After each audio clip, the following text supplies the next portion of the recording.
اعوذ باللہ من الشیطان الرجیم بسم اللہ الرحمن الرحیم رب اشرح لی صدری ویسر لی امری واحلل عقدۃ من لسانی یفقہوا قولی۔ منتخب احادیث اکرام مسلم حسن اخلاق۔ حضرت عبداللہ بن عمر رضی اللہ تعالی عنہ روایت کرتے ہیں کہ رسول اللہ صلی اللہ علیہ وسلم نے ارشاد فرمایا، بندہ کسی چیز کا ایسا کوئی گھونٹ نہیں پیتا جو اللہ تعالیٰ کے نزدیک غصہ کے گھونٹ پینے سے بہتر ہو، جس کو محض اللہ تعالیٰ کی رضا کے لیے پی جائے۔ مسند احمد۔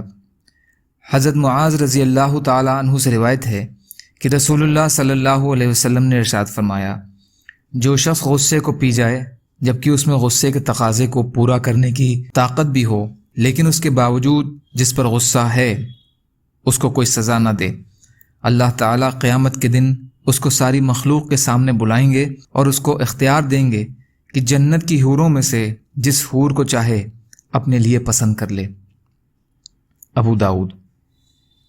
حضرت انس بن مالک رضی اللہ عنہ سے روایت ہے کہ رسول اللہ صلی اللہ علیہ وسلم نے ارشاد فرمایا، جو شخص اپنی زبان کو روکے رکھتا ہے اللہ تعالیٰ اس کے عیبوں کو چھپاتے ہیں، جو شخص اپنے غصے کو روکتا ہے اور پی جاتا ہے اللہ تعالیٰ قیامت کے دن اس سے اپنے عذاب کو روکیں گے، اور جو شخص اپنے گناہ پر نادم ہو کر اللہ تعالیٰ سے معذرت کرتا ہے یعنی معافی چاہتا ہے، اللہ تعالیٰ اس کے عذر کو قبول فرما لیتے ہیں۔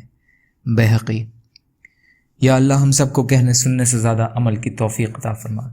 یا اللہ جو مظلوم ہیں ان کی مدد فرما، جو پریشان حال ہیں ان کی پریشانیوں کو دور کر دیجیے۔ یا اللہ جو بیمار ہیں انہیں صحت عطا فرمائیے، جو قرض میں ہیں ان کے قرضوں کو ادا کرا دیجیے۔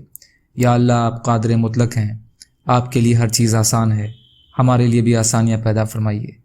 یا اللہ ہر خیر کی چیز میں برکت عطا فرمائیے، ہر شر کی چیز سے ہماری حفاظت فرمائیے۔ یا اللہ آپ کی مغفرت آپ کے غصے سے وسیع ہے۔ یا اللہ ہم اپنے اعمالوں سے زیادہ آپ کی رحمت کے امیدوار ہیں۔ یا اللہ آپ جو بھی فیصلہ ہمارے لیے فرمائیے اس کا انجام بہتر کر دیجیے۔